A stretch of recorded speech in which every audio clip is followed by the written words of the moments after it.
Hello and welcome to an Arsenal podcast, The Clock End Talk. I'm your host, Tez. You can follow me at Gooner Tez each and every week. I'm joined by Tony and Schwinn. You can get Tony at clockend_talk. How are we, Tony? Not bad, thanks. Been a pretty quiet week. I expect it to be a little bit busier, but we crack on and we're closer to the season starting, which is all I'm waiting for now. Worried about signings? Their lack of. I still think we'll do stuff, but obviously we'll get into that later. But yeah, I'm semi-worried about it being quiet. I think I said last week on here that, or I definitely said it on WhatsApp, that at the moment anyone we're being linked with wouldn't have been able to join up for America anyway. Obviously Tierney carrying an injury, Saliba obviously we'll go into later, but he wouldn't have been joining us anyway. So Zaha was obviously in Africa. They're out now, but they still wouldn't have been able to join in America. So that side of it doesn't worry me too much. But obviously there is a lot of worrying things going on. What are you enjoying the most, the Wimbledon or the fact you beat us in the cricket? I'm more a tennis fan than I am a cricket fan. I'll be honest, I've watched a lot of both. Had you asked me this time yesterday, 24 hours ago, I would have said the cricket. But that Federer and Nadal match yesterday was just insane. I'm so glad it's not like football where people are fighting between Messi and Ronaldo, and we can just appreciate that it's two absolute greats and they make each other great. I was saying to Schwinn last night, I think it's the best rivalry in sport, Federer and Nadal, just because they play each other so often as well. So you could say, Real Madrid, Barcelona, and it'd be a fair shout, but they play each other maximum 2-3 times a year. Whereas Federer and Nadal have played 50-something times, and it's always good. So, I mean, that match yesterday was insane. So I'll probably go with tennis. Does he beat, is it Djokovic in the final? Djokovic, I hope so, but, I mean, because he played so well yesterday and obviously beating Nadal, everyone, people are acting like it's a formality, like he's just got to turn up to win. And obviously Djokovic is very good. I really hope Federer wins, but I think Djokovic is probably favourite. Yeah, I'd probably agree with that. Anyway, it's not coming home, mate, so forget about the cricket. So you're a New Zealand fan now, yeah? I'm a Kiwi all the way now. Fucking, that was shocking. Absolute shocking. Schwinn, you can follow at AFC. Schwinn, how are we, buddy? I'm very good. A bit jet-lagged, but very, very good. Bit jet-lagged? Travelling the country again, my friend? A bit, yes. Just for the next couple of days before I'm back in India.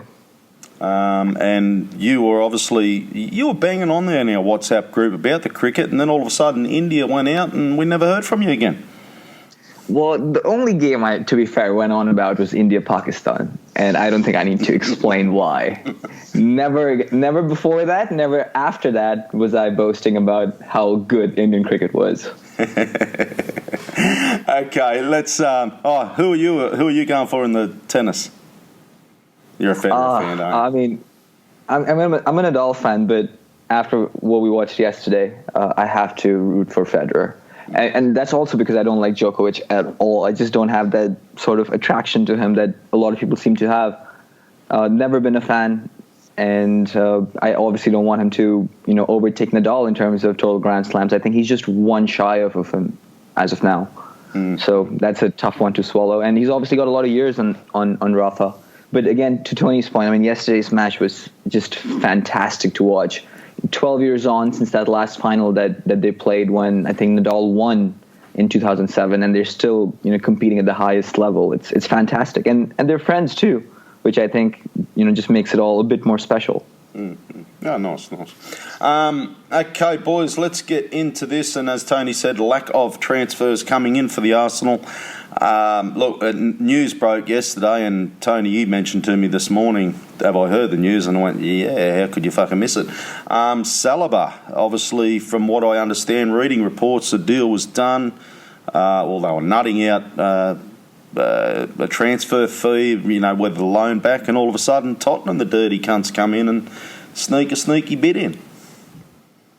Yeah, I mean, I'm going to obviously take question with you saying a deal was done, because as we know, a deal was never done until it's actually done, which it obviously wasn't. We can go on the usual that it seems to have taken Arsenal so long. I know we're only going off sort of reports we read on Twitter, but everyone seems to have known about the interest at least for so long. And it just always seems to take Arsenal ages to close a deal, whether they are haggling about that extra little million, I say little million, but extra million or a couple of 100,000. We don't know what the hold up is, but it just always seems to take ages. I mean, I wouldn't be surprised. I don't know anything. I know the same as everyone else. I wouldn't be surprised if it still gets done and this is a hurry up ploy from St. Etienne. Especially if they want the money to come in to spend on transfers themselves. I feel like, I don't know, it just seems like Tottenham aren't really going to have another 30 million to pay out and send a player back on loan. There's talks of Alderweireld going to Roma, but then that still leaves them light in the squad because, yeah, they can use one money to finance the other. They can sell Alderweireld and use the money to finance Saliba, but then there's still one defender light for the season. So I'm still pretty hopeful it will happen. But it's just we're always getting these scares in. And like, why not just get the deal done? I mean, by all accounts, the arguments with the bonus payments, which would be like extra amounts per however many appearances or per trophies won and stuff like that. And these things are so minor.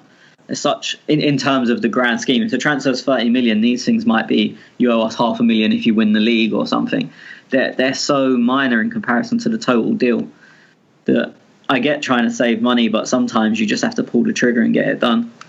It is annoying because obviously we've been hearing new regime change. This is how they do things. They're much better. They're much stronger, and it seems like nothing's changed, which is more the frustration for me. A few years ago, and I don't know if you got, obviously everybody remembers Denis Suarez. It almost looked like he was, it was going to be a deal that he was coming to Arsenal, and Dick Laws come out and said that he bidded the extra £1 or so, something along them lines. Luis Suarez. Got that Dennis cunt clean on my mind. But what I'm getting at is Saliba. He's not a player that we all know, where Luis Suarez was a player that we all knew of at the time. Is this, if this Saliba deal doesn't go through, how disappointing would you be, Tony? I mean, it's nothing compared to the Suarez bid. I still maintain, and I have done for ages, and Dick Law pretty much confirmed it, is that the club done nothing wrong in terms of the Suarez thing. We always get so much dick for it, and they've literally done all they could. With this, look, it's not... I don't know much about the player. I've heard and read reports about how good he could be, and I've seen stats, but I've not seen him play bar on YouTube, which doesn't count. So... It's not about the player, but if it's someone they've obviously identified, whether it be for the future or now, and they think he's going to be really good and it's someone they really want, my annoyance is that once they've identified him, it is taking too long. And people may come on and say, every club takes that long, but it just seems like with Arsenal, as I said, we probably knew about, just as fans, we probably knew about this 6 weeks ago. So, or maybe a bit less, maybe 4 weeks ago. So, obviously the club knew about it before that, because that's where the leaks come from. And things just shouldn't take that long. I don't know whether they thought they had a free pass at him so that they could spend longer negotiating and try and get the price down because no one else was interested, which is a typical Raul tactic. But we're not Barcelona. We don't have the pull Barcelona have. We don't have the financial muscle Barcelona have. So other teams can come in and disrupt things, whereas at Barcelona, I mean, let's be honest, everyone wants to play for Barcelona. So he could take time negotiating, because if Chelsea, for example, or Tottenham came in with a counter offer, the player would be like, fuck you, I want to go to Barcelona, but we're not them. So I think that's where we're probably facing a few difficulties. Schwinn, what's all your thoughts on this, mate? I'm not too worried about it, if I'm honest. I think the terms were agreed with the club, as reported earlier, so were they with the player. Tottenham have come in with a higher bid, and that will only get approval from St. Etienne that, go on, speak with Saliba. But then that involves another round of negotiations that Tottenham will have to get into, and they'll have to race through those negotiations to try and, cut the deal away from us. Ornstein came on the Arscast, I think, this past week, and he spoke about, the intricacies that Tony was talking about in the contracts that have yet to be agreed between the lawyers and it seemed like the details were very minor. It was the wording of the contracts that they were, just finalizing. And as long as the agreement is made with the two parties, the club and the player, and it's these small details that are, just the difference, I don't think we should be too worried. I think the bigger issue here is, A, of course, as Tony said, that we do tend to string out these signings, and B, that the center back issue still remains unresolved. Ornstein, again, on the Arscast said that Mustafi has clearly fallen out of favor, and that's the notation he's getting from the Arsenal camp. But there's no suitors, and he is happy to stay at the club even if he doesn't get time on the field. And those are some of the bigger issues. We started this episode with Tez saying that we have issues in incomings, but we also have to shed out a lot of weight, and that's moving absolutely nowhere. I just on your outings, I actually was listening to, I think it might have been Talk Sport or Sky, it might have been the Sky Transfer podcast. Actually, it was. And it got me thinking because, obviously, as we all know, the Premier League window does shut early. But you've got these other windows. So the Italian league go longer, Spain obviously go longer, German go longer. So for outings, I'm wondering how that plays a part in the Premier League and obviously at Arsenal and that with incomings. Because do we get our incomings sorted first and then our outgoings knowing that we've got longer?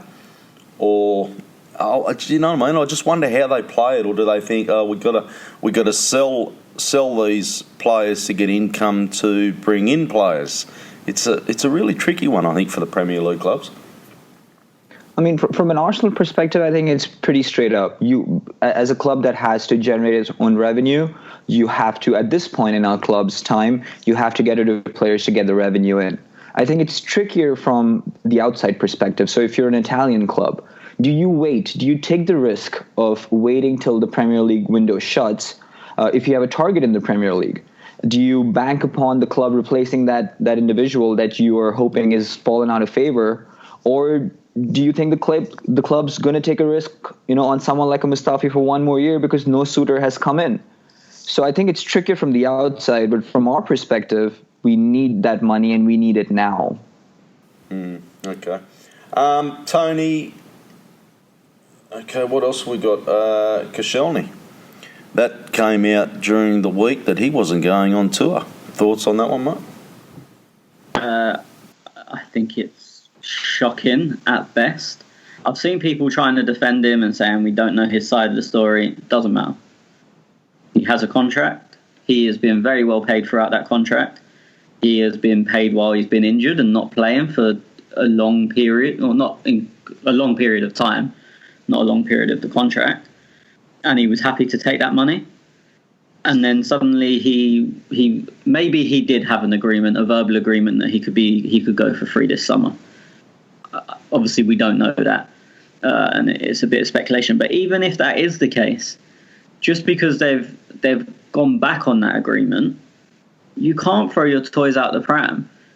He obviously wants he's obviously been speaking to clubs in France, and he wants a big sign-on fee. Because his wages will be lower when he goes there. But you can't act like that. Once you've signed the contract and you've been happy to reap the benefits of that contract, you can't then say, oh, actually, no, they're not behaving the way I want, so I'm not going to play, I'm not going to go on tour, I'm just going to do my own thing. Personally, I mean, I think the maximum the Premier League allow you to fine is 2 weeks' wages. For me, that would be an automatic. But I honestly would make an example of him and not let him go, but make him do triple sessions, make him train with the reserves and not let him train with the kids. Just, it'd be more demoralising than on the football sense of things. I was talking in the WhatsApp group the other day, and there's players I know and some of the things managers have done to them. One of them, they was in 9 to 5 training, triple sessions every day, even during the season, because they wouldn't go out on loan. Another one, the manager used to call him in when no one else was, like, so say on a Sunday when none of the squad were in. They'd drive to the training ground and the gates would be locked, no one there, but just to annoy him, get him out of the house. And then if they stopped going, the manager put a webcam on or a security camera on the gate so they could see if they came in. And if they didn't come in, even though they knew it was going to be closed, they got fined. I would literally fuck with him because he's reaped all these benefits, and you can't throw your toys out the pram like that. As I said, if the club have reneged on the deal, it is poor from us. But the terms of his contract says he has to do this, and he's not done that. I wasn't entirely surprised. I've said to you two before that I've heard it from a few different people, that Koscielny isn't a big football fan. He is a footballer that is very good at football, but doesn't actually like it. To him, it's a job. And when you get people like that, they're probably more prone to throwing their toys out the pram because they don't have an emotional attachment. I always remember Asu Okoto, that used to play for Tottenham, was exactly the same.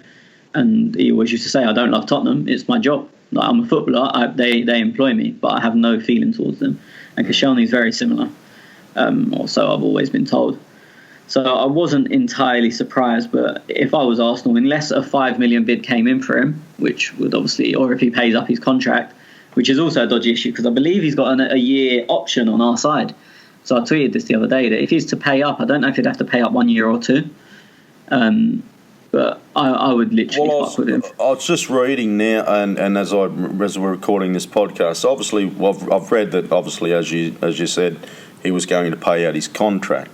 Also, I've just reading now that Arsenal have slapped an £8.8 million price tag on him. So, if nobody comes in, does he pay that $8 million himself? Or how's? Well, no, a price tag and paying up your contract are two completely different things. But would they accept that though? Possibly. If he. But then the issue is, basically, anything. If he was to pay up his contract, his new club would be paying it in a sign-on fee to him. No, so there's no worth him buying out his contract for 8.8 when a club could just buy him for 8.8. As I said, if Arsenal want to work with him, they could just do the 1 year, which I think we worked out was about 4.5 million. It would cost to pay up his contract, and then obviously he's hoping for a 5 million sign-on, so he still ends up. Yeah. But it's a messy situation. As I said, especially with that year option, I actually don't know what happens. I've never come across this situation before where the club has a 1 year option. So I don't know if paying up his contract would be the year he had left or 2 years, because Arsenal have the right to add another year on. Mm-hmm. Schwinn, what do you take of all this, mate? It's very hard to disagree with Tony here. I often try and argue things just for the sake of it, but on this one, there's really no argument that you can make for Koscielny. I'm not sure there's any personal stuff going on in his life that has forced him to seek a move, but I would imagine if that was the case, the club would empathize and try and sort him out. This is purely going on strike, as you would call it, and it is very, very poor mentality. It's abandoning ship mentality. It's about as the sole leader left as one of the 5 captains. Obviously, Mesut Ozil doesn't feature into this, and we don't know what's up with Granit, but it's all very strange. And I mean, moving on, because Tony spoke about this and I don't want to rehash all over it, but I find very interesting the way we responded. It's not something that we tend to do publicly. Under Arsene or a different regime, it would probably be that he's injured and is taking rehab or something to the tune of that. So I wanted to get your guys' view on how you perceived that and what you made of that. Tony, you go.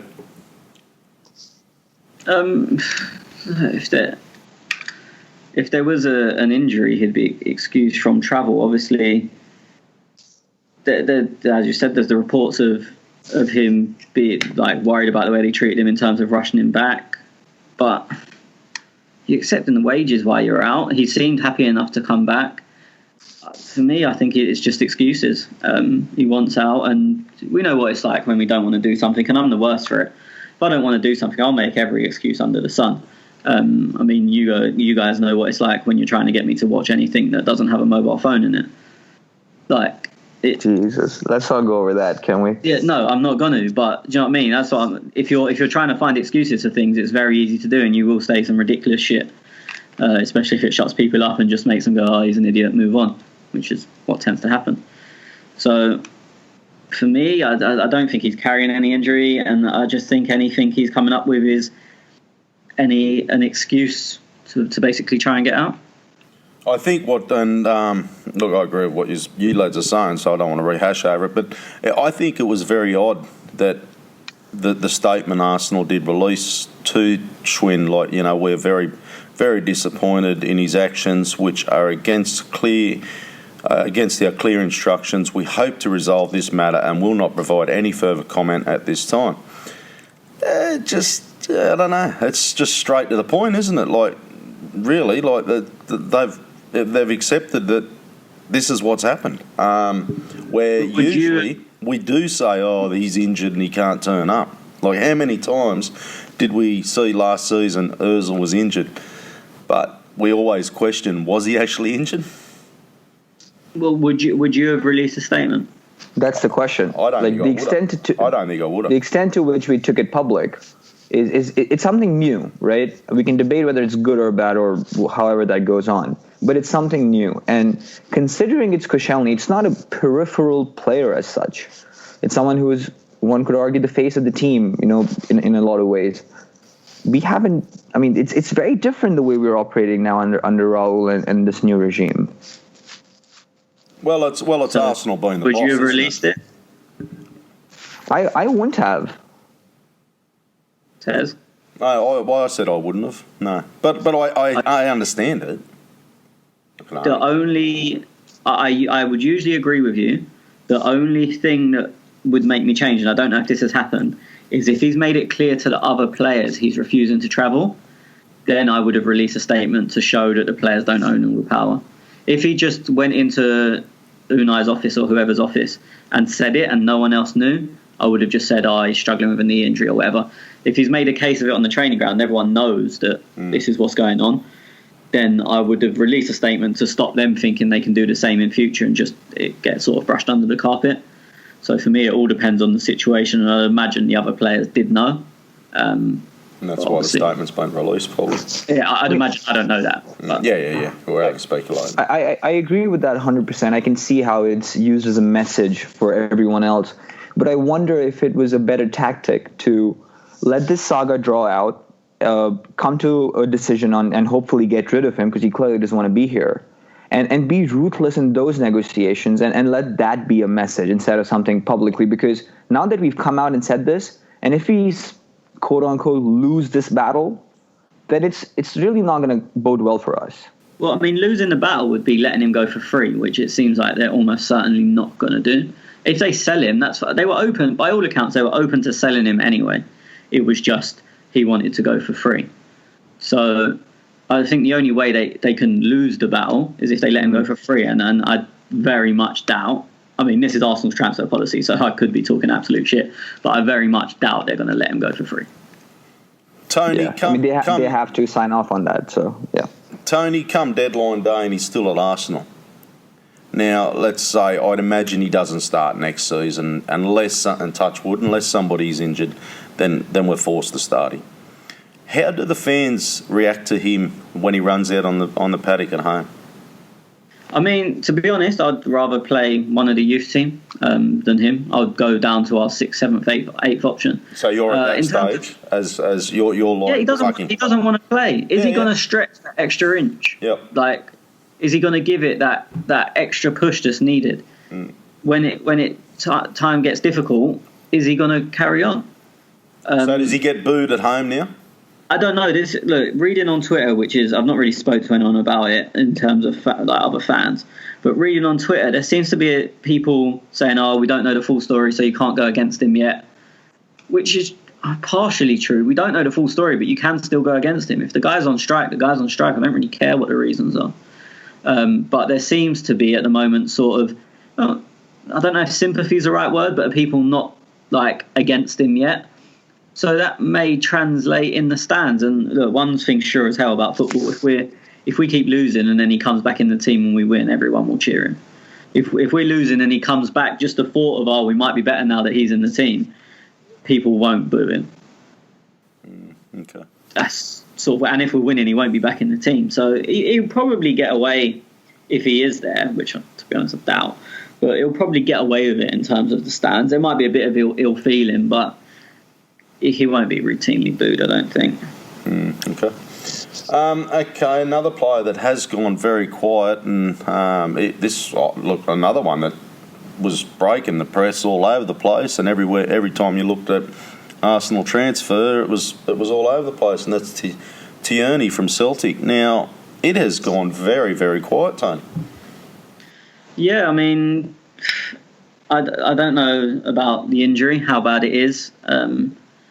I don't know if a deal's been agreed, but they have to hold fire on a medical if he can't run or whatever. I mean, I don't know anything about his fitness situation apart from that he has been injured.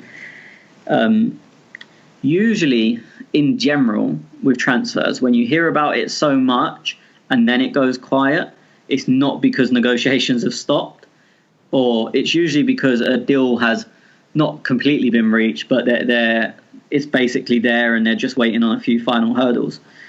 You could say the same with Saliba. Like, we was hearing about it non-stop. And then the last week, we didn't really hear too much about it. Like, I don't want to say officially, but there was no like journalist report saying, "Oh, this is happening, that's happening." It kind of went quiet, and it has been quite long with Tierney. But Carrasco was another one, wasn't he? It's dead. Carrasco, it went really quiet, and I think that's what a lot of people are worried that, it follows. Yeah, I mean, that.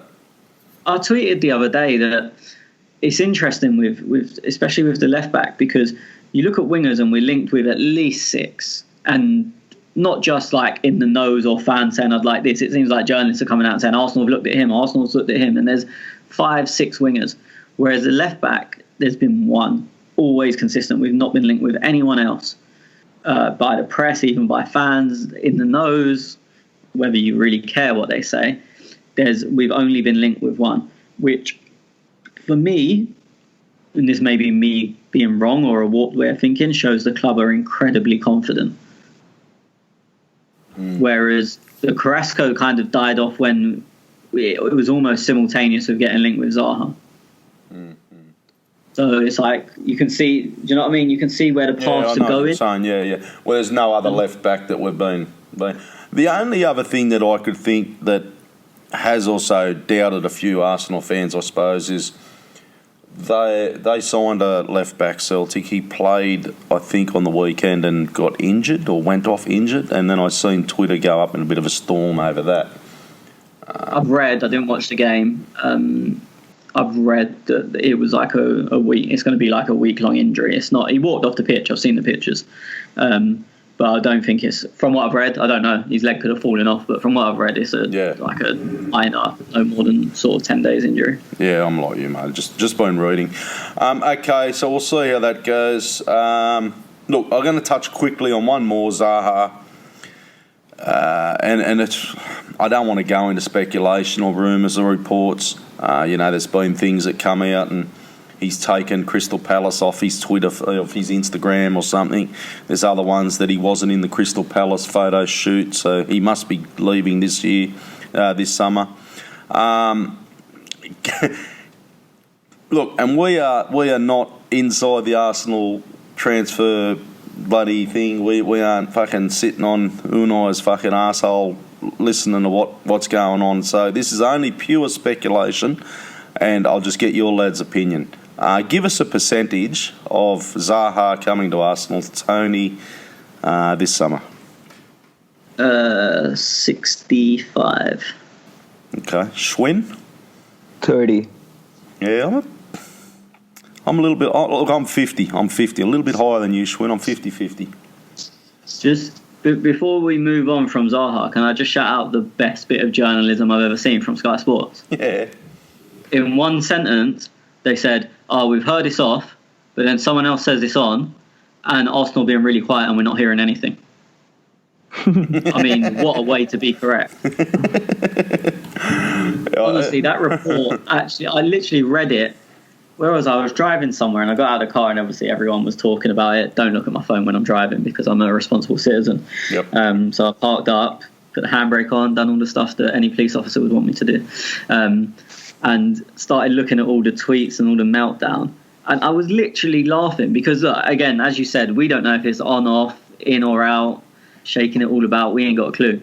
But when people are losing their shit over a report that literally lists the two options and then also says, but we don't actually know. And And people are actually like fully losing their heads over it. If people saw that and was like, oh, you know what I mean, it is what it is, whatever. But people were going, oh, what a shit club, blah, blah, we've done this. I mean, again, I don't know if it's on or off, but the people really think that we would make a 40 million offer, which would obviously get rejected, and then go, oh yeah, fuck it, let's move on. Yeah, let's continue on. Yeah. Like, it's not as if we made a 60 million offer and they said no, and then Arsenal said, oh, fuck it, let's move on. You know what I mean? Semi-understandable, because you think 60 million might have a chance of being accepted. You know 40 million is not going to be accepted. So you wouldn't waste your time going, oh, 40 million. They say, no, okay, we'll move on. Like, it doesn't happen. No, it just doesn't add up. It doesn't make any sense. You don't bid way under the market value or the face value of something and then go, oh, yeah, actually, I'll like just not bother with that anymore. No, it is very weird. What's your thoughts? And before we go on to listen to questions, what's your thoughts? Because obviously, there was heaps of stuff with him. He removed Crystal Palace from his Instagram. He wasn't in the photo shoot. And then I also seen Mustafi and Granite also removed Arsenal and changed picture profiles, and Twitter went up in a big storm, and Mustafi's heading off and Granite's heading off, and shit, they've changed their profile pictures and taken Arsenal off and whatnot. What's your thoughts on social media when you see players do that? Do you think it's a little bit of a hint of come get me? Not in terms of the Instagram. Look, I don't think many of the players even run their own social media, to be honest. I mean, Aubameyang went completely blank profile picture, no bio at all for a few days. One of our youth team players done it, and I think it's back now. Obviously, there's room. Look, obviously the Zaha thing. Someone said to me, again, I don't know if it's true, I don't have Instagram, that it was never on there as a Palace player. I never said Crystal Palace on there. It's still on his Twitter, Crystal Palace, so I have no idea. I don't know. I don't really look into these things, to be honest. I find more interesting, and I'm not saying it means something's going to happen or not, but I find more interesting that Palace haven't put him in the shoot for their kit. And that just may be logistics. It may have been they were doing it while he was in Africa. Yeah. They tend to do them really early. I mean, the Arsenal kit was probably photoed in April, to be honest. So it probably isn't logistics, but it could be. I don't know how Palace do it. But I find that more interesting than someone not putting something in their bio, especially when it is like a star man for Palace. He is their star player. Well, I don't think. I think he took it. From what I heard, he took it out of his bio. I don't know. As I said, I don't look into people's bios because it doesn't. There's probably players that are at Arsenal now that have actively been there for years, happy there. We've had no interest about leaving, and they probably don't have the name of their club in their bio. And let's be honest, like, we'll know who they are. You don't stumble across Granit Xhaka and go, oh, I wonder who that is. You need to read, he plays for Arsenal. Oh, yeah, that's who he is. I know. Yeah, like, true. So it doesn't add anything. As I said, for me, I just find more interesting that the star man isn't in a photo shoot. But as I said, there could be like plausible reasons for that. What do you take on it, Shlyn, the social media with footballers? I mean, it's a strange one because I don't give too much credence to it. As Tony said, it's more often than not managed by their social media teams or their agencies or whatever. But if it's there one day and not the next, then you got to wonder what's going on. And even if it's the player not controlling it, maybe it's someone from the agency taking a Mickey out of the situation. Maybe it is a message to people. I don't know. I just don't pay too much attention to it, but I'm sure there's reasons to why things change on profiles. It's got to be a piss take, I think. When you see it go out of... I get what Tony's saying. Like, we all know Granit is, and, he's the best of the best, and he's probably the best player. Oh, sorry, we'll go on the podcast. But when you see a player take it out of their bio... that tends to get me thinking, what's going on here? Or when you see a player, like some journalist might report, Arsenal interested in Zaha, and I'm not saying this happened, but you see a player like that tweet or something, I think, why are you liking that tweet? Are you taking the piss here, or what's going on? I mean, like, somebody's fucking just hinting, aren't they? Like, yeah, we're interested, whether it's the agent running it. Tend not to know. Like, I think it's one of the biggest myths in football that the players know what's going on. In general, they ain't got a clue. Like, I saw Eddie Nketiah, I think it was, or one of the younger players followed Zaha on Instagram yesterday. Someone screenshotted it. That doesn't mean anything. Like, obviously, I mean, the famous one, or the most famous in recent is the day we bid for Jamie Vardy. France were playing Scotland, and they interviewed Giroud after the game, and he said, "Oh yeah, Jamie, I've heard Jamie's come in, and I can't wait to play with him." Players ain't got a clue. Like, they know a bit more than us, but in general, they don't know what the other player's thinking unless it's their mate. They don't really know the negotiations between the clubs. Like, Emery's not going to walk into training today and go, "Lads, we've bid 50 million for Zaha. They've said no. We're going to go up to 55." Like, it doesn't happen. Obviously, if medicals and stuff are booked, then they know about it because they're in there every day of the medical stuff, even if they're just getting massages and whatnot. So they might say to him, "Oh, yeah, we've got a medical book later for Wilf or for whoever, for Saliba or Tierney, whatever." So when it's at that stage, players know. But when it's at really early stages, players know pretty much what they read in the press and not much more. I agree with you. I just think it's more of an agent trying to, like I said, take the piss, or maybe just show a bit of interest that him as the agent is interested in this, where this goes or something. Maybe, I don't know. If it's social media team, well, I've got nothing. Yeah, so an agent in general won't run a. But social media team, they're just taking the piss. Hey, did you see that Sheila? Was it Marcus? What's his name? Young goalkeeper. And the girlfriend was fucking wearing an Arsenal shirt. Yeah. Fucking cheeky bitch. Okay, Tony did throw up a question thread. He said, "We're recording a pod in about an hour and we'll cover Saliba," which we done. We covered Tierney, which we done. And Koscielny, which we done. If you have any questions not related to them, then fire away. And have a guess what you got, Tony. Well, I don't mean offence to anyone, but we're literally just going to ignore any question that involves M3 because we spoke about it and we warned you we was going to speak about it. Yep. So don't message us saying, "Oh, you didn't answer my question." We did just before you asked it. Okay, so MAA Gunner, he's thought about Koscielny, but he's done, what's he says about Mustafi? Does it mean Mustafi's future at the club's more secure, Tony, if Koscielny does go? I would imagine that Arsenal were thinking of a life without them both, to be honest.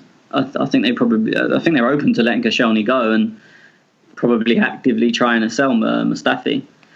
But it's getting buyers or getting them both out the door that is the difficult thing. So does it make it more secure? I don't know, because I think if the right offers come in for them both, they'll probably both go.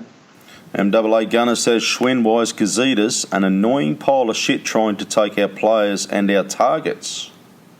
I'm trying to think. Who's Gazetas trying to take? I don't know. The last one I heard was Torreira, and that seemed to gather no momentum whatsoever. I think someone from AC Milan even came out and said that was never true, and we had no interest or whatsoever. But I don't think recently we've been linked with anyone. Trying to think myself. You could think of anything, Tony? No. No. Also, please come and take our players. I mean, I don't think I'm going to ask anyone to look away from our players at this point. I think everyone is up for sale. If I'm okay with, I mean, just if it's up to me. On the same. But just on, look, while we're talking about the Italians for a minute, did you catch the video of Ramsey walking in the Juventus, Schwen? He looked happy, didn't he? I don't know. He looks as if he belongs there. Yeah, he did look happy. I was a bit sad to see him walking there, but yeah. I hope he has a good season with them. I mean, Juventus have done some of the best business they ever have this summer. They have. So they're going to have quite a squad next year. Yep, they sure will do. MAA Gunner, why do you think we've taken so long with transfers, Tony? I just think we thought we had a clear shot at it, so we could fuck about negotiating little payments off here. And I mean, look, I say little. Even $250,000 is a lot of money. It's a week's wages or 2 weeks' wages for some players, 3 weeks, 4 weeks for some players. So if you can get that off, you obviously would want to save it if you can. So if you think you're the only one that's going for that player, then you're going to negotiate hard because it's like your offer or no one else. As I said, I think the issue is we're not Barcelona and we don't have the pool that they do. So if another club comes in, it is a genuine rival. Whereas with Barcelona, I don't think anyone really rivals them unless it's Real Madrid. I think them two clubs only have to worry about what each other are doing. Whereas an Arsenal, a Chelsea, a Tottenham, even a Liverpool and a Man City, you still have to worry about what other clubs are doing. Whereas I don't think that's the case with Barcelona and Real Madrid. I seen a tweet the other day and I got a little chuckle out of it. It was Rule, and what did the tweet say? Something along the lines of Sven signs for Arsenal and then we get Guendouzi. Sven talks to Rule about transfers. Rule sacks Sven, goes for Zaha, $80 million. £80 million. MAA gunner Schwinn, if Ozil reportedly had a bust-up with Emery in the final that was as big as media were reporting, why was he returned to training happy as Larry and both of them are carrying on as if nothing has happened? First of all, Mesut Ozil has no reason not to be happy. His position is secure, so bust up or not, he's coming and having a fun time with his friends at a place he loves to play. Even if that means he's not going to play on the weekend when it matters, he's still around and picking up a paycheck. So I don't think he is going to be the one who's going to make a fuss about the issue. Secondly, I don't know if I agree with that both of them are carrying on as if nothing happened. Very recently, a video was thrown out on Arsenal Twitter that showed the players, arriving at the airport and then, of course, making their way up, the ladder into the plane. And there was this moment, maybe 3-4 seconds, and maybe I'm just reading too much into it, but it seemed like the camera was on Mesut and Unai as they were both embarking upon the plane, and no looks were exchanged in those 3-4 seconds in that video. So just as MAA Gunner is reaching out with his question, I am also sort of reaching out with my response. Have you seen the picture? And look, it's a still image, which doesn't really tell you much, but I don't know if it was Stuart McFarlane or David Price that took it, but it's just like Ozil's on the ball and you could just see Emery like screaming, and people have used it as like, oh, look at him, he's trying to contain Ozil's flair or whatever. And I just think it is probably like the worst picture for considering the situation, where Emery was probably screaming at everyone like that or seeing him play it wide or whatnot, but it just looks like I saw Ozil trying to play football. You've got Emery on his back, like screaming something. A pitch you can tell 1,000 words, can't it? You can also tell 1,000 lies. Yeah. The Turkish club, they seem to have. The president came out and said we're not going for Ozil, or we haven't got the money, or we're not financial enough, or something along them lines. Did you see that during the week? So there was a story that they were trying to raise finances by loans and shit, or sponsors, similar to how Juventus got Ronaldo, actually. I don't know how much weight there was in that. I've never read a Turkish paper, obviously, because I don't speak Turkish. So I don't know how much truth there was to them even trying that, but it was very quickly shut down, I think a day or two. Later, the club said either we can't afford it or we're not going down that route. Basically, it's not happening. Interestingly, the number one trend I read online, again, could be absolute bullshit. The number one trend on Twitter in Turkey for a day was like "Welcome Ozil" or something, or Ozil or something along those lines, which I found quite funny. Oh, that is funny. I just couldn't imagine him ever playing there. I just Italian, China, Germany, obviously back to Germany, but Turkish, like. I think it's probably his most likely next destination if someone can put a package together to make it affordable for him. Obviously, he's not going to go there on 10 grand a week if you go to China on $500,000 a week. But I just think, he obviously has a very strong connection to Turkey as a country. His missus is Turkish. He's obviously always with Erdogan. Schwinn will be able to pronounce that better than me. He's obviously very proud of being a Turkish German. So he seems to be proud of being from both countries.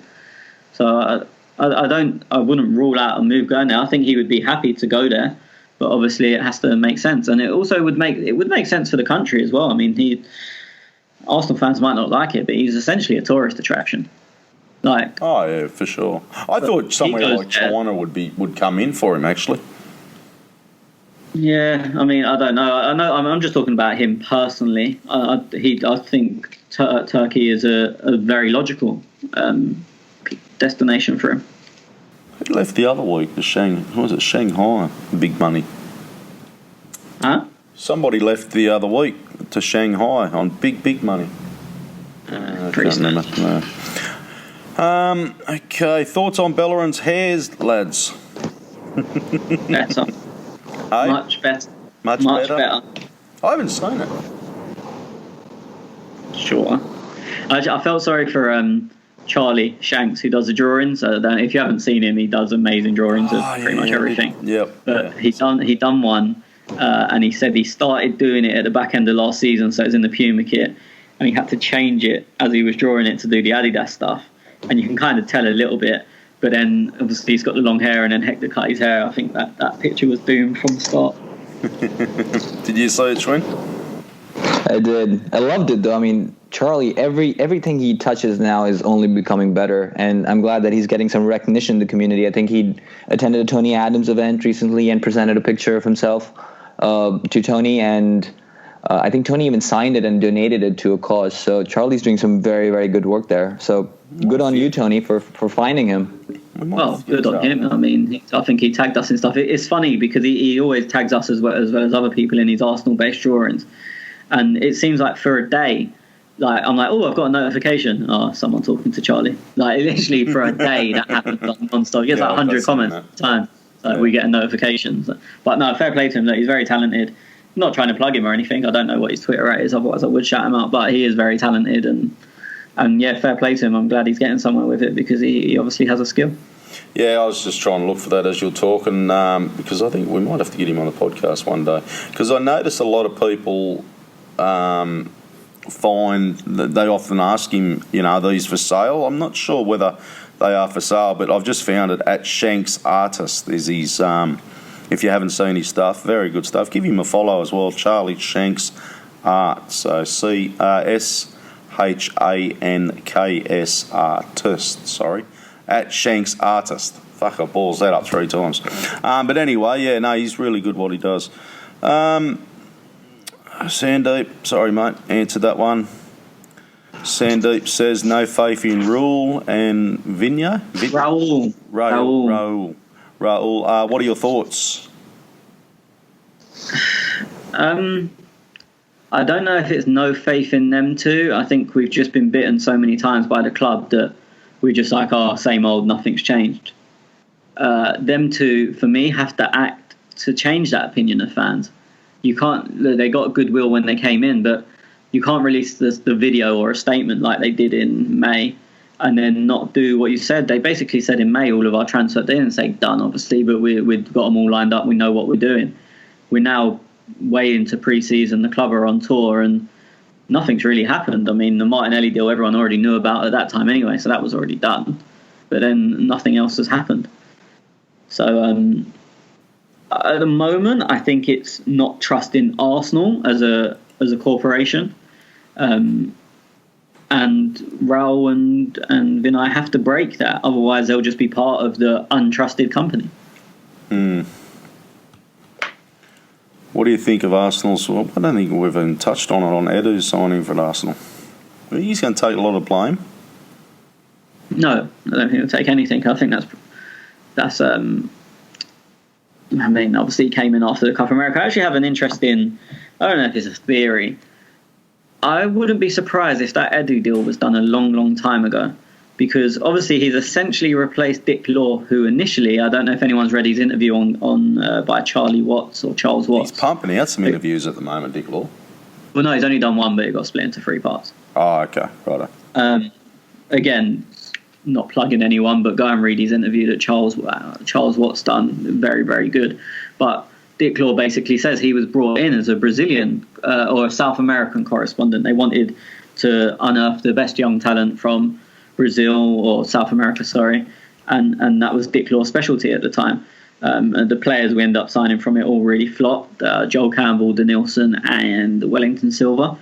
But then when you see that he went in February 2018, and obviously the next person to come in to replace Dick Law was Edu. I wouldn't be surprised if they had that plan for a long, long time, because it seems like they've gone from someone who was scouting the South American market to someone who was in the South American market in Edu. Obviously, before he was with Brazil, he was with club sides in Brazil. Do you think he influences this window, or do you think he probably more looking at moving to January and next summer we'll start to see his influence? I think he influences this window, because I think he's been working for us for a long time behind the scenes. I mean, I know he stayed for the Copa America, but I'd imagine that was more for the glory. I don't think once the squad was selected and whatnot, he's not on the training ground. I mean, I know he's been pictured in LA, but in general, he's not someone that's on the training ground. So he probably didn't have actually much work to do during the Copa America. But I think once you've been on that 2 or 4 year cycle and you get right to the tournament, you're not going to quit before the tournament starts, especially when you've got a very good chance of winning it. So I'd imagine during that time he has been working behind the scenes with Arsenal. Okay, that RC fella Schwinn, who are your Premier League or lower division second teams that you all privately like, see do well? For me, it's Bristol City, Robbins as my boss at work as a lifetime supporter. Interesting. I really don't have an affinity towards any other club in England or elsewhere in Europe, so I don't really have a second team. Yeah, I mean, I do enjoy. Really did enjoy watching a couple of games at Elland Road, but that was just the feel of the stadium, and again, no connection to Leeds as such. Other than I had some family who lived out there, and that's how I got to visit Elland Road. But I have no connection to Leeds other than those 2 games, and yeah, no second team. I know you have a connection with Roma, Tez, but obviously Roma I don't and Serie A, but yeah. Yeah, I was wondering if you have... but look, more so, as you said, Leeds, but not these days. It was only because of the Aussies who were playing at Leeds. But these days, trying to think. There's a couple of Aussies floating around, but I keep an eye on a couple of the Aussies, but that's about it. Yeah, I mean, I remember enjoying Crystal Palace back in the day when Andy Johnson was still there. There's teams in specific times that I've enjoyed watching, but I've never really had an affinity where I'm sort of rooting for someone. Don't really think that's ever existed for me in England. What about you, Tony?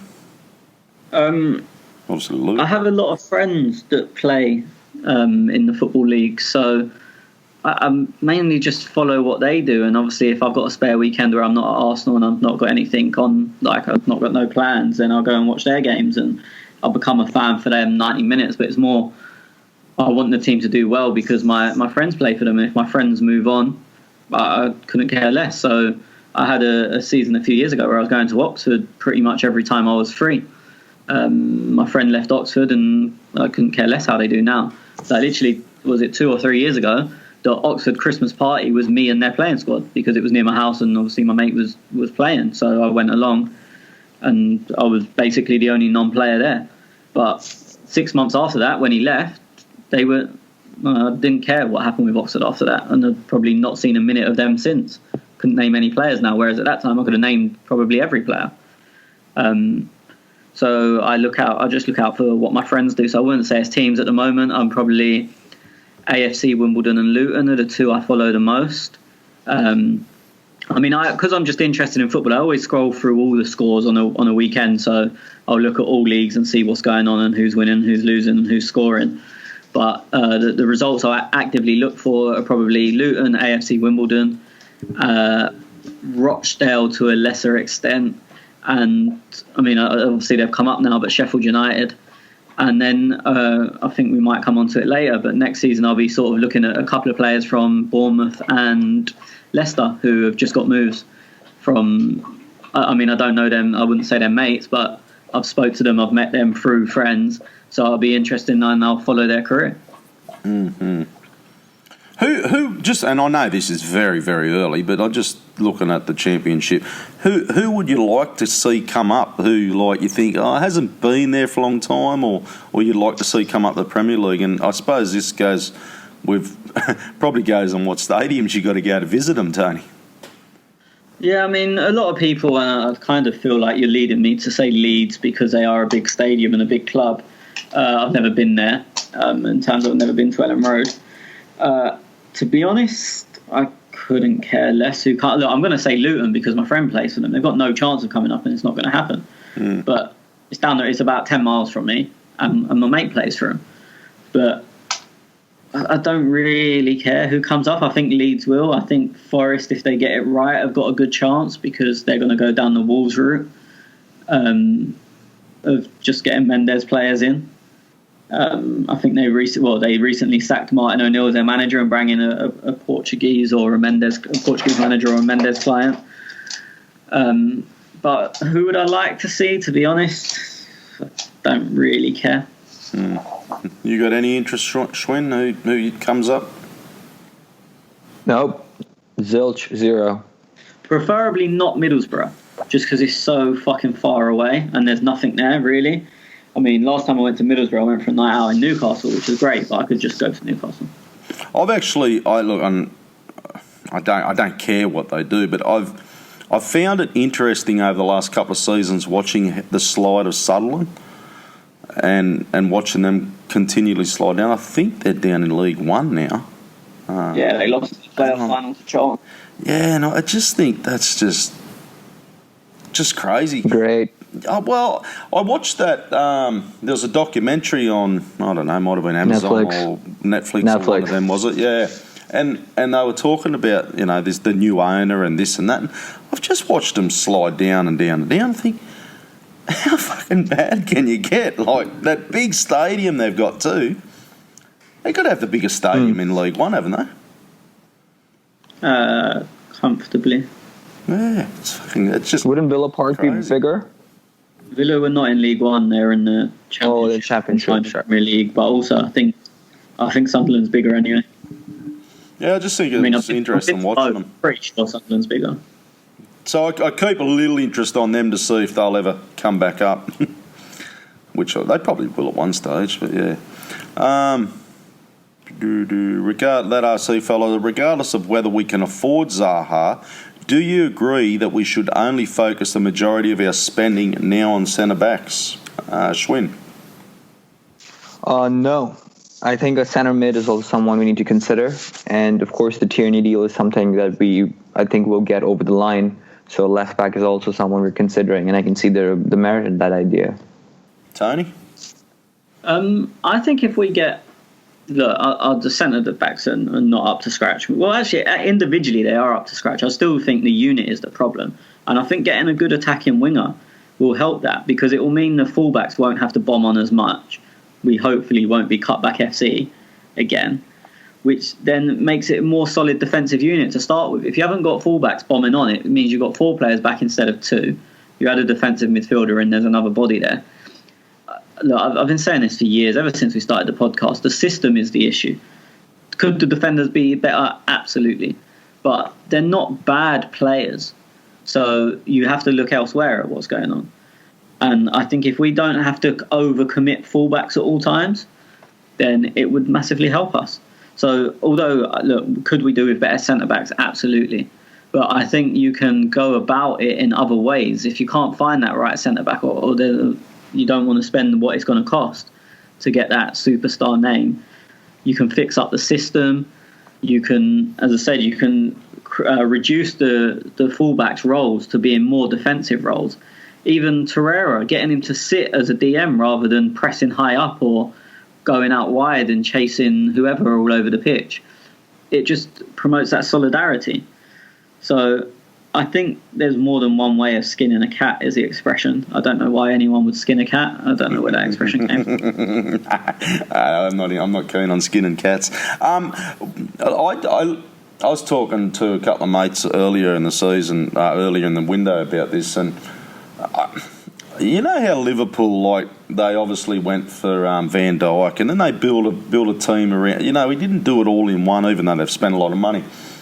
Would you be, look, next season, if we got in as Zaha, obviously we're going to play that style of football where we've got to outscore our team, our opponents, and then the January or the following summer, then we spend big on a big centre back. So I'm talking, okay, we buy Zaha, and if this Tierney deal comes through, that's 100 million or something, and then next window I'd rather be buying $100 million on a centre back rather than buying 2 or 3 mediocre players at 30 or 40 mil.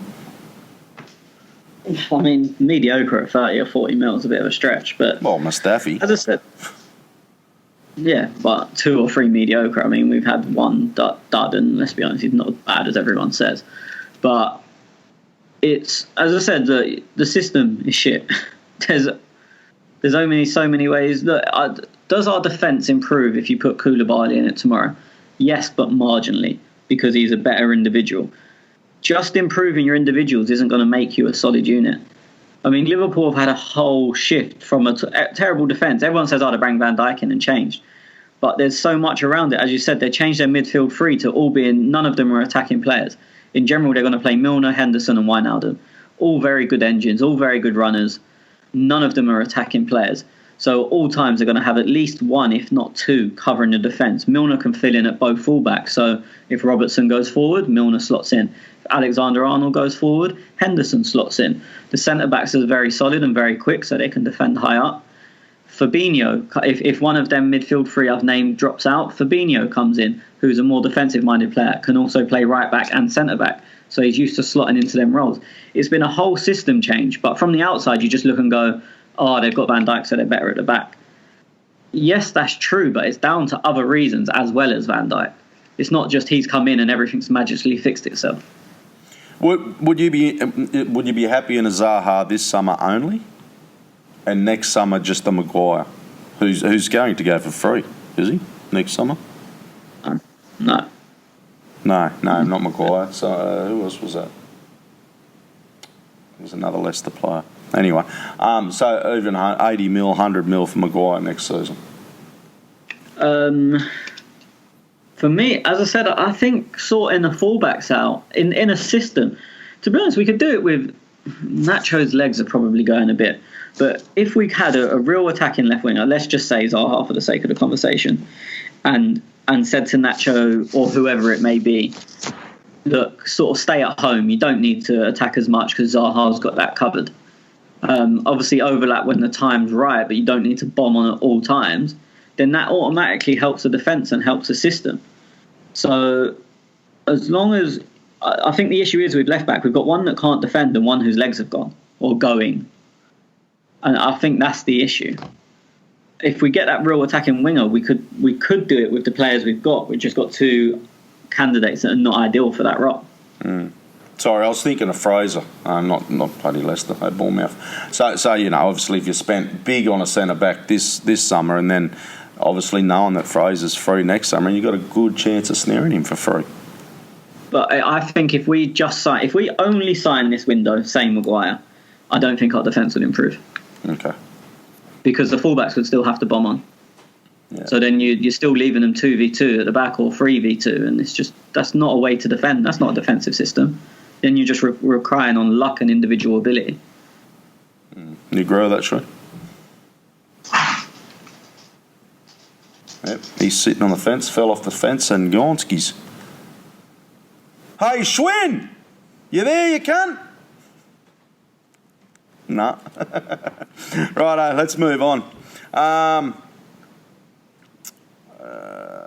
Brad says... It's the 13th of July and Arsenal have signed no defenders for this season. Biggest problem with the club has been transfers. What are all these guys doing? Aren't they meant to be good at their job? I'll go back to you, Tony, because I don't know where Schwinn is. Yeah, the only way we can answer that is we don't know what they're doing. That they may be doing very good things behind the scene. It doesn't look like it from the outside, and I would say they're probably not. But the fact remains we don't actually know. Oh, Bieber's back. He's back, is he? Yeah. Must have nodded off while we were talking. Wait, were you guys looking for me? Yeah, I was. I was looking for a comment on what me and Tony were talking about, but anyway. Yeah, let's move on. Vignac AFC. He's got 2 questions. Assuming we have the same squad at last year, minus the exit top, should top 4 still be a realistic goal this season? Given that the best thing happening at the club is the youth players, do you think Emery has the skill set to make the most of it, Schwinn? I think top 4 is still realistic. Answering the first question, looking across North London, looking at Chelsea, who are in a bit of a pickle, one could argue, and United, of course, have some issues that they're currently battling. I think top 4 is still quite wide open in that regard. But of course, that doesn't mean we should, just sit with our hands on our asses. In terms of the second question, I don't know if Unai is someone who has cultivated youth talent over his past years. He's, of course, had some favorites during his time at PSG and even at Valencia, and we've also seen what what sort of confidence he's instilled in Guendouzi. But I don't know what sort of track record he has. So one way or the other, I'd be just shooting in the dark. So I'm not the right person to answer that question, if I'm honest. Okay, Tony. Also, we can continue on with this one because he says 2 of 2.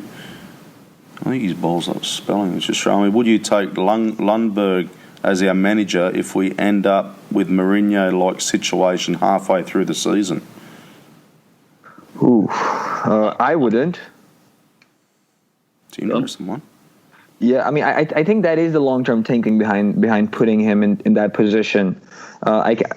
Look, even with Edu in that position, with Lundberg coming in as an assistant, I can see the club is headed in that direction. But this season, with just half a season or a quarter of a season under his belt, I don't know if it's the right time to thrust him in. What about you, Tony? Yeah, I had this conversation the other day with Jack the Plug. He WhatsApped me. Oh, he WhatsApped me. What do you want me to do? Ignore him? Doesn't WhatsApp me. Well, that's because you don't like me. Oh, someone's jealous. I know. The hate is real. Unreal. He did the other day about the Pommies winning the cricket, and that was it. Yeah, he WhatsApped me about that as well. Fuck you. He basically asked the same thing. I think it's too early. I think Lundberg is being set up to take the manager's job. I think that Emery, unless everything goes completely balls up, they will give him his 1-year extension, and then Lundberg will take over. So that's Lundberg 2 years sort of involved behind the scenes, but not the main man. If, as I said, by Christmas everything all goes shit hits the fan, I think it'll probably be too early, and they'll look to someone else. Maybe another short-term measure, but still, I think they'll look to someone else early. Isn't Vieira doing well over in France or somewhere? He's over in France. Fuck knows if he's doing well. I've got no idea. I think he was doing pretty well over there. Yeah, I don't know if City had him lined up. I'm not sure. I'm not sure if they'll go down the Arteta route or the Vieira route when time comes. But no, I think Lundberg is being. I don't think Arsenal would bring in a Vieira because I think Lundberg's being primed for that role, and Vieira wouldn't be a short-term manager. I think, say Emery did fuck up and had to go by December, I think they're bringing an older man, someone to sort of steady the ship. I can't think of I'm not saying him, but like an Ancelotti, someone that just steadies the ship for a year and a half, and then Lundberg comes in. It'd be good to have a proper suit manager as well, because Lundberg looks good in the suit. So you look over and it just looks better. Okay, Mad Wire. Question 433 next season. Torreira DM. He's talking about this Prat, and I've seen links with him to, I think it was Leicester City. Pretty sure it was. He won't be coming to Arsenal. Even though it was, remember the early reports that he was coming? Won't happen. Nah. Iwobi left, Zaha left, Laka striker, Aubameyang right wing. He's saying we need a left back, a centre back, but we need a system that fits all parties. If we can bring in at least Zaha and defenders, do you think this system would work better for us? I'll throw to you, Schwinn. I mean, as Tony said, possibly, if we don't have to push our fullbacks high up, then we can rely on our main attackers, and that would make the system work better for us. But the issue I have with that is Aubameyang on the right wing. I don't like that at all. No, and B, of course, you said Dennis Pryatt is someone who we don't think is going to be coming in. And C, Iwobi on as a left central midfielder, I think is what you said. Is that correct, Taz? Yeah, it is. Yep. Yeah. So again, that's not something I'm happy about. Look, I think Iwobi has a better future centrally and maybe even arguably deeper than his traditional left wing role. But to start the season, that as the go-to formula, never. What about you, Tony? No, disagree with it all. I could go pretty much what Schwinn said. Yeah. And also, I mean, why are you moving your gunman, your goal scorer, for someone who's going to drop deep? That means Aubameyang would have to come in from the right while Lacazette's dropping deep and playing his football, which then means Hector has to bomb on, or whoever the right back is, which leaves that gap down the right, and you stay with the same issues. For me, Aubameyang, although he can do a job in other places, he can do a job on the left. I mean, he's off on the right. He can do a job on the left, but he has to be playing in the middle of the pitch because that's where he's going to end up. Well, then where do you throw Lacazette? Huh? Then where do you put Lacazette on a 4-3-3? No, I wouldn't play 4-3-3. Yeah, because it doesn't suit. It doesn't suit anyone. I don't think there's any player in the team that it particularly suits. I know what he's going off. Obviously, he loves Lacazette, which is fair enough, and that's the formation Lacazette played in France. But it's a completely different ballgame. He played in France with Fekir coming off him and him playing as a 9 through the middle in a 4-3-3. But it's a completely different ballgame. He's not going to get 30 goals in England. As long as he has got a hole in his arse, he's not going to get 30 goals in England. So you can't have him up front as the 9 on his own. You need to get them two together, however that works out. And Aubameyang needs to be playing in the middle of the pitch, because otherwise he's going to drift in, and then your fullbacks have to do the attacking on that side, and all of the defensive issues reappear. We discussed it last season with Lacazette. Well, you weren't a fan of it, Tony. By memory, Lacazette is a 10. Or obviously the two up front. That's the only way they can really fit in. I know this left wing with Aubameyang has appeal from last season because he seemed to play there a bit, but I wouldn't mind throwing Lacazette in as a 10. I've never had any issue with it. I thought you didn't like it. Maybe it was Schwinn. And he basically plays as a false 9 anyway. Like when he plays as a 9, so it's not. I mean, I think it's one of them. If you're playing like the small teams at home, then it kind of becomes 4 with 2 holding or 2 central midfielders, 2 wingers hopefully, and then 2 up top. The 4-2-3-1 quickly becomes 4-4-2 if you're having a lot of the ball and creating a lot of pressure. It may struggle a bit. I think where Lacazette would struggle in the role is that he has a lot of energy, but if you said to him you have to pin someone, so it doesn't necessarily mean you use energy. If you've got to pin Jorginho, you're not necessarily running all over the place, but you have to be defensively very switched on. And it sounds a lot easier than it is for anyone who's played at any sort of, I'm not saying I was a brilliant footballer, but anyone who's played at any half-decent level, the concentration, if they say to you, even Sunday League, just mark their number 6. That's all you have to do, nothing else. It takes a lot of concentration because the ball goes somewhere, you follow it with your eyes, and then you get on the ball and you go on a little mazy run, you lose the ball, and suddenly their 6 is standing on his own. Then you've got to make a 30-yard run just to get next to him. By that time, he's already had 5 touches and done something. I don't know if his defensive duties would be good enough against the better teams. I'm going to throw something out there, and just on these, with formations and that.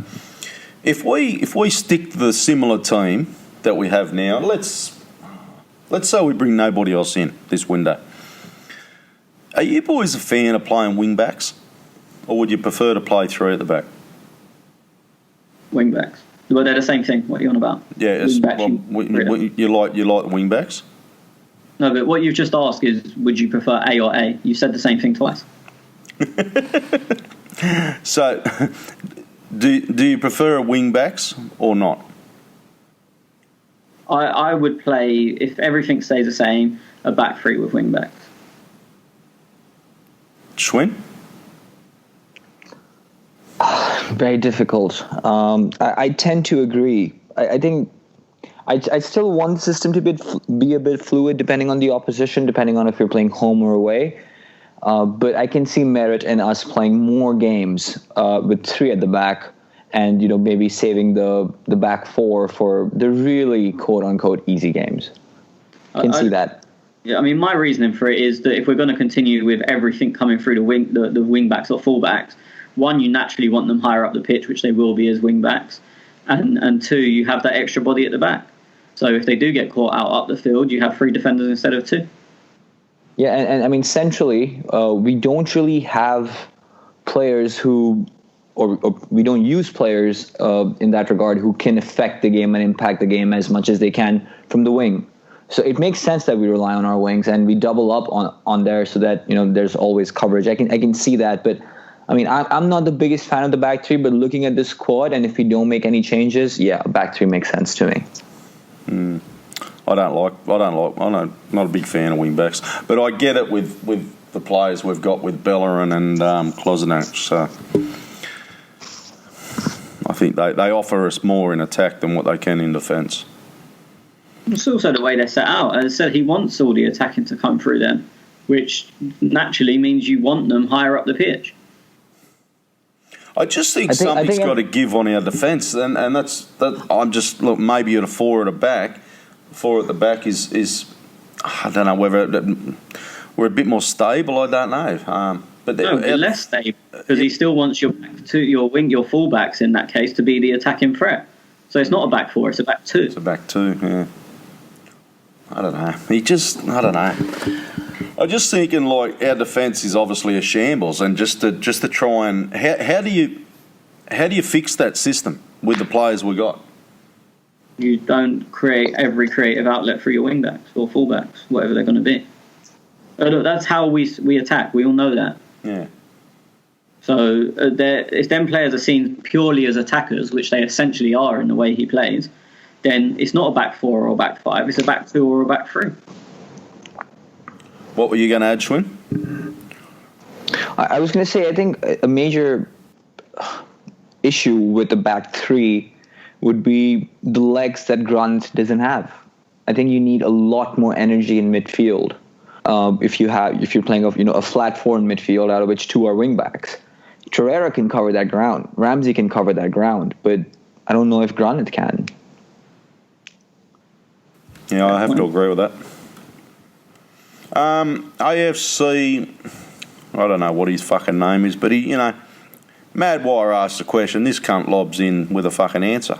Mate, it's not your podcast, brother, so just fucking chill out. But Madwire, I just looked at it. I was going to ask Such a fucking tantrum that was. Just fucking chill out. Just reading the thread, there's no other questions in it, so you can just move on. Oh, there isn't? They're just conversation amongst themselves. Yeah, nothing fucking worse, some cunt chiming in on my questions. Vish, who would be your choice of players to fill the deficiencies left in our squad with a budget that we have at our disposal? Go to you first, Tony. A good left back. I'm going to say Tierney's the one we're linked to, but a good solid left back and look, it's pretty much what the club are doing. Well, it seem to be doing a very good attacking left winger and a very good left fullback. Because then you can get the fullbacks to stay at home. It's not as essential if you've got a danger man on the left in front of them. Backup goalkeeper and backup for Lichtsteiner, who has now gone. Or backup for Martinez is going to be our 3 keepers. It seems like. I mean, it's definitely going to be Leno and Martinez, and it seems like Matt Macy's going to be the third, which for me is a horrendous idea. But third choice keeper, you can kind of get away with it. Right back, I don't think he'll replace Lichtsteiner because, let's be honest, he was our third and sometimes fourth choice right back last year. So I don't think they bother. I know a lot of people don't agree with me, but I think Maitland-Niles goes into the season as our second choice right back. I think you could be right. What about you, Schwinn? a young winger, a central midfielder, an experienced center back, and a young fullback, left back. Geez, you don't want much, do you? I'm giving myself. I'm being a bit generous by using the word young, so we can make smaller investments when it comes to those positions. But a center back, I think, is a position that we need to really fill up with experience and someone who can really marshal that defense. I'm a little bit in agreement with you. I see this. Look, and I'll take him, Tierney, but we've got Monreal and Kolasinac, so we've got two players there that can fill a position. My biggest thing is centre back. And obviously left winger or a decent winger. If Tierney comes in, Monreal, Kolasinac must be looking at their position, going, well, are we heading off, or are we just going to, be backup? One of us are going to get as many games as we got last season. I know Monreal's legs are starting to go, but I just think there's more crucial positions, and centre back is definitely one for me. I would make the case that a central midfielder is a bigger case, because we have 4 center backs, as spoken about earlier. They have the individual quality and they're decent players. You can add a 5th on top of that if you consider Mavropanos to be in the mix as well. Tony spoke about this last week, I think, when we spoke about how Tierney coming in does talk about how we're going to maybe rely on 3 center backs a lot more, because Monreal has signed an extension as well. I would argue that amongst Granit and Torreira, we only have 2 center midfielders that we can depend on blindly week in, week out. That is true. And we don't have a third one. And that is a position we have to fix it. Now, bringing in someone who can come and do a job right away, or someone who can take on a job for a few weeks if someone gets injured, will be a blow for someone like Guendouzi. I understand that, and you probably don't want to put him in that position. But the club is more important than an individual player's development, especially right now when lack of finances is hurting us. And we really don't have anyone to come in if one of them gets injured. It's only Guendouzi and El Neni. And I would rather take... Sorry, go on. No, go on, finish. I was going to say I would rather take a Mustafi coming in to fill in at center back than I would take El Neni or Guendouzi coming in to replace a Torreira or a Granit. So, I mean, this is where I agree with you, but I don't think Emery does. You said we've got 2 we can depend on. He definitely has Guendouzi in that bracket. Yeah. He thinks we've got 3. And also, I think we're going to see a lot more of Willock this year. I mean, he's impressed pretty much every time he's played in the last 9 months or so. I think you add him as another option. I think we'll probably see a bit more of Smith Rowe, but a lot more of Willock. He looks like he's filled out a lot as well, so he's probably physically more up to the demands than he was a year ago, 18 months ago. Obviously, he's got older, he's likely to fill out. But I can see your reasoning. I'm not saying you're wrong, but I think as of right now, Willock is ahead of El Neni in that pecking order. I think at the moment it is Torreira, Xhaka, Guendouzi. He sees as these 3 stables you can depend on. Willock is your one that for now can come in and play games as and when is needed. And then beyond that, you've got El Neni for your one-off games, or your Europa League or whatnot. And then, I mean, as I said, you can shift Maitland-Niles in there. You can go a bit more attacking and play 2 behind Smith Rowe and put Smith Rowe further forward. So I think that's probably the way he's going to go. And I agree with you. You got Mkhitaryan, you got Reece Nelson, who's coming back as well. Not midfield. But what I was going to say is, where does Ozil fit in all this next season? All this season. No, but again, we're talking about different things, because we're talking about a midfield. Ozil's never going to play that deep, so a 10 is a different issue. We're talking about a 2 or 3 in midfield who would take up their role. And as Madwire mentioned earlier, will he try Iwobi in that role? I don't think he will, but again, it's another emergency option. So True. I think the options are there. Whether they're good enough is a completely different matter, but I don't think he'll sign anyone in centre midfield, to be honest. See, that's the thing, right? Those 5 players you mentioned, Granit, Torreira, Guendouzi, Willock, El Neni. And then look at the 5 centre backs we have: Koscielny, Socrates, Mustafi, Holding, Mavropanos, and maybe even add Monreal to that. When you look at Chambers, or I'm sorry, did you say Chambers? And Chambers, there you go. It's another one, Chambers. So when we look at these two sets of players, midfielders and center backs, where do you like? I believe. Yeah, but I personally, as I just said when Tez asked the question, I don't think we'll sign a centre back unless one or two go. Yeah, no, I'm not saying what I think is going to happen. I'm saying what I want for it to happen. I think that's where the distinction lies. To be honest, I'd probably leave. Look, we could do with a lot better in centre midfield, but I would probably, if you had a set budget, which obviously we do, I would prefer to spend it on a very attacking winger and a left back than I would on a centre back or a centre midfielder, because I think the system becomes better with them. But they have to come as a pair. So it's no good getting a left back without a winger or a winger without a left back. I think I would buy two in tandem that complement each other. And for me, that would override that would be more important than a centre back or a centre midfielder. Okay, quick question to you boys. Assuming we get a Zaha or a Carrasco, how many games, how many minutes, games, whatever metric of time you want to use, does Martinelli play in the Premier League, assuming he doesn't get loaned out? I'm not going to answer it because I've never seen the guy kick a football. So I don't. He might be shit. He could be the worst footballer ever. So it's not. I can't answer it without knowing how good he is.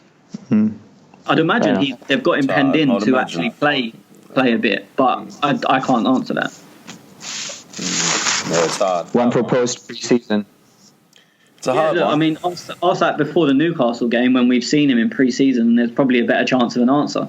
But as of now, he's had 3 training sessions that have pretty much been closed.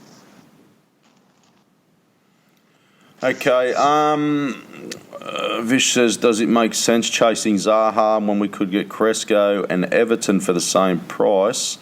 Personally, I would much rather spend the entirety of our budget on strengthening our defence and midfield.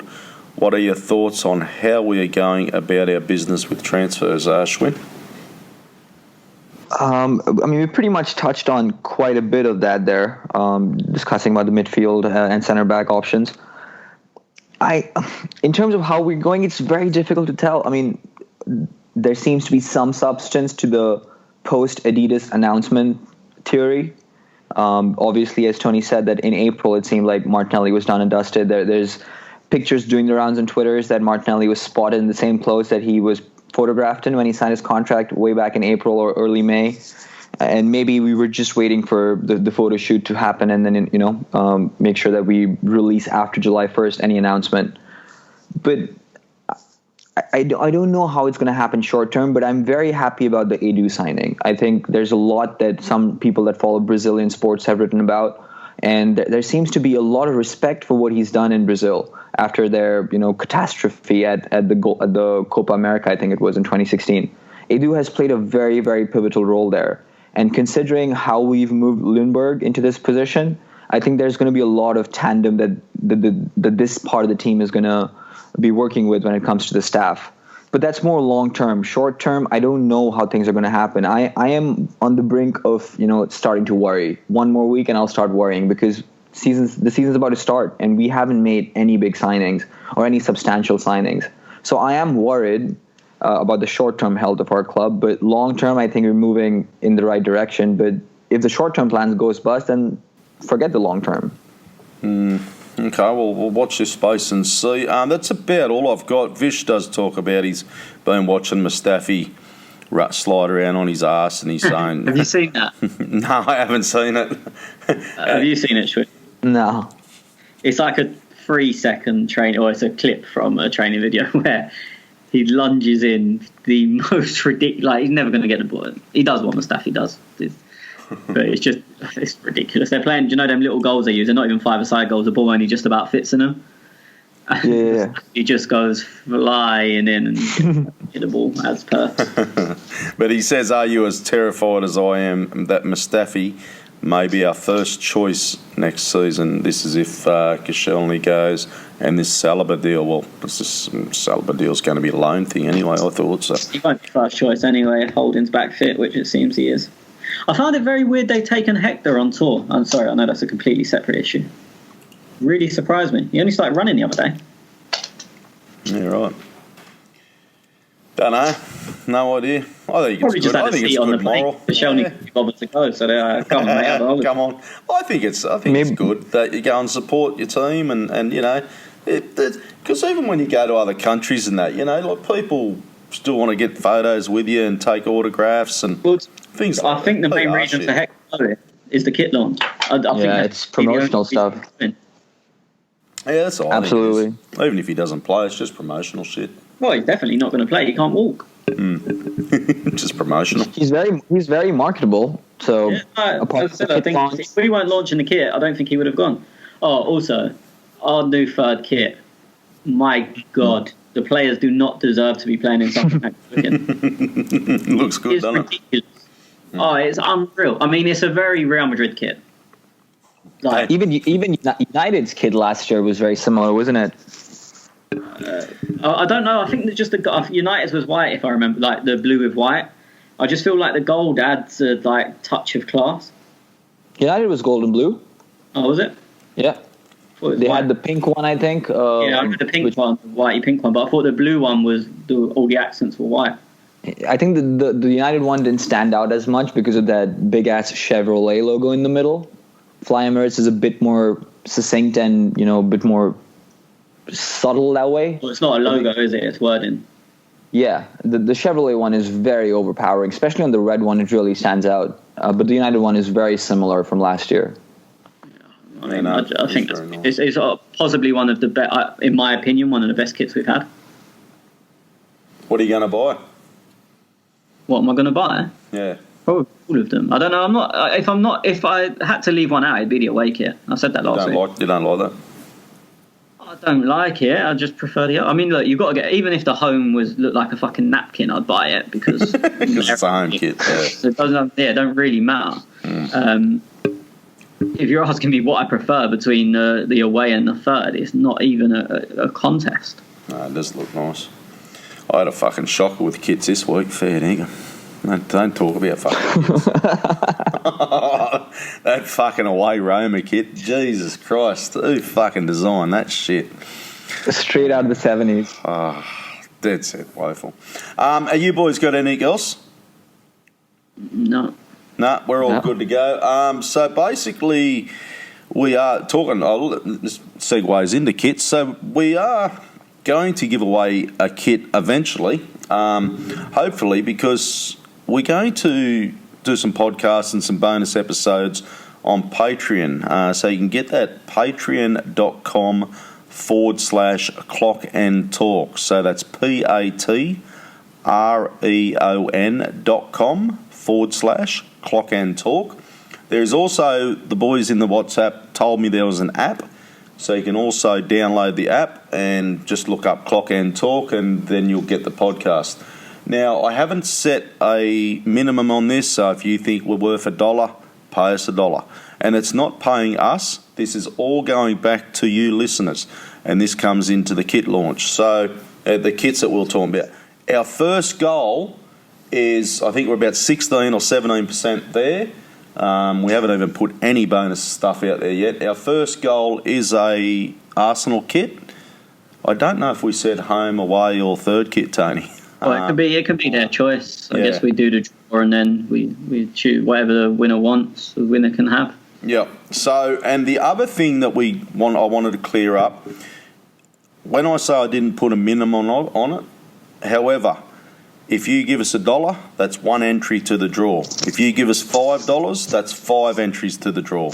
And all your money goes into these prizes. So I think shout out to Island Boy Gurner. He's coughed up $5 a month to become a Patreon member, so he'll get 5 entries into the draw.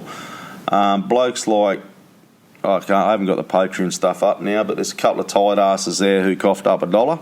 So you'll get 1 entry into the draw. If we don't hit our goal for 2 or 3 months, I'll carry them over. So if you become a Patreon for 3 months, then you'll get 15 tickets in that draw if that's when we hit the goal. I think that seems pretty fair, Tony. Yeah, just to say it'll be a real kit as well. We're not going down the route of the £20 fakes from China or wherever else they come from. I'll probably go and get it from the Arsenal store, or we'll order it online to get delivered to your house and just obviously use our details to pay for it. Yeah. So it'll either come from arsenal.com or I'll go and buy it from Arsenal shop and post it. Yeah, so everything that is going to patrons is basically so we can control the giveaways to you guys. And obviously Patreon or patrons or however you say it are the only ones eligible. So if you're not a patron, then you're not eligible, unfortunately. So download the app, find us Clock End Talk, you'll see it there. We're going to have some bonus episode coming out, hopefully in the next couple of days, because these two clowns that sit beside me are going to debate XG. So that should be interesting. And then we'll get that out to you as well. Anything else you got, boys, before we go? No. No, all good? Okay. Yep. This time next week, do we have a signing? No. Jeez, miserable cunts. Well, I'm going to say yes, just to be different. Okay. Hey? All of the negotiation team are in America, which the only thing that makes me think they may fly someone over to America to do all the stuff is Husfami being there. As much as I hate him and don't see the point in him, if he's there, like, why would you take your negotiator? So are they hoping to get someone to fly out to America and do negotiations and a medical and join the squad straight away? I can't see it happening, but Husfami being there probably does give me a little bit of confidence that they're going to try and do that. Otherwise, why is he there? Probably just wants a holiday, the cheap cunt. Well, he's probably going to talk to Stan too, get some more money. Yeah, I'm fucking with him negotiating. Stan will take 100 million out. Like, he literally does nothing. This guy annoys me so much. It's an irrational, because like we never hear from him. He's not like a player or a frontline figure, but he literally does nothing.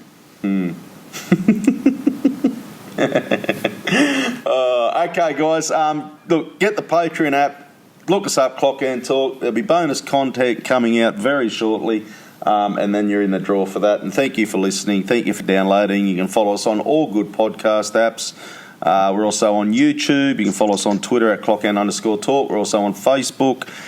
And that's about it. Thank you, everybody, and for listening, and good night.